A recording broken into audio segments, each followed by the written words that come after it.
Welcome back. I'm so glad we had this time together. Is this year's winner of the 2024 Toronto Book Award. The memoir looks at the journey to live authentically within a traditional family, as well as Toronto's art scene of the 80s and the 90s. And for more on this, I'm joined now by the author, Maurice Vellekoop. Good to have you today. Thanks so much for taking the time. Hi, Lindsay. Nice to be here. Congratulations, first of all, on winning this award. So first, how does it feel? Oh, it feels amazing. It was a real surprise on Thursday night. I had convinced myself that I wasn't going to win.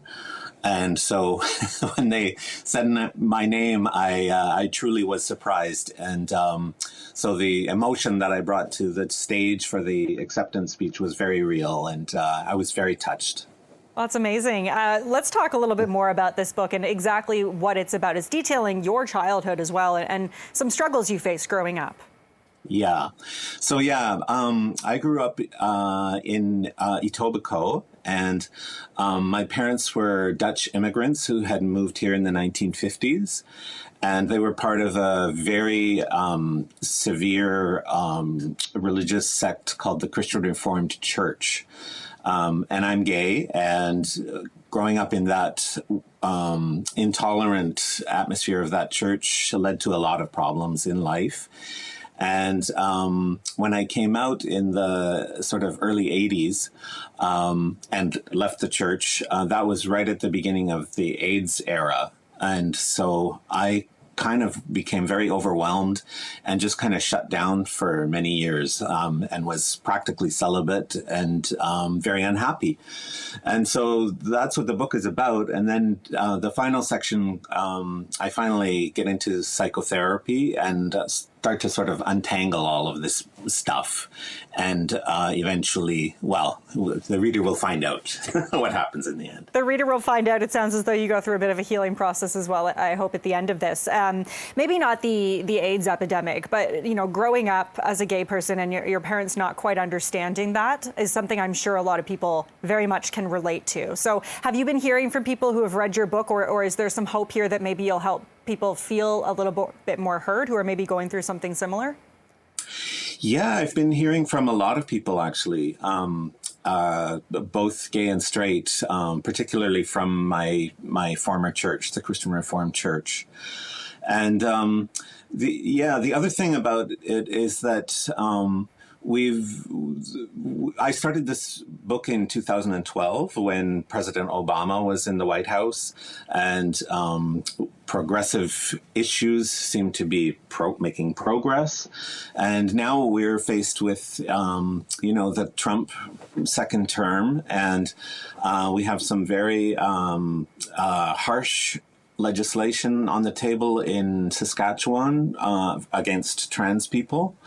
And so I think my book arrives at a very crucial time for the history of queer rights in North America, because the world that those ultra-conservatives want to return us to is the one that I grew up in, where there was no sex education and no tolerance for queerness. So this kind of my book illustrates what the psychological effects of this stuff are on a queer person. Mm-hmm. It's pretty alarming to think that there's a chance some people want to take the world backwards rather than forwards. I want to talk a little bit more about the fact that this is a graphic novel. I can see the cover of the book over your right shoulder. So for viewers, once I'm not in the picture, it's on your left. It's on our left. There it is as well. This is the first graphic graphic novel to ever win this award. Why did you choose to write a graphic novel? Because I know this is your first. And tell us a little bit more about that.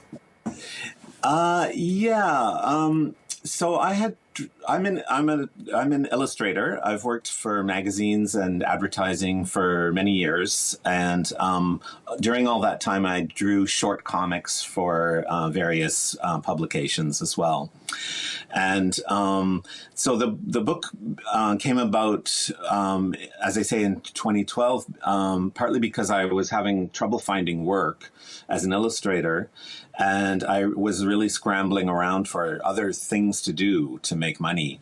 And so I pitched this book, this graphic novel, and because that's how I write is and create work is visually. Mm-hmm. So it came out of a crisis, and it luckily it was well received by the publisher in Pantheon Books in New York, and I also got a couple of grants from the Canada Council and one from the Ontario Arts Council, and those helped me to create this book as well. Well, just amazing, and so glad to have this story in this book at a time when it seems like the world might need it. So congratulations once again on your award, Maurice, and thanks so much for joining us today.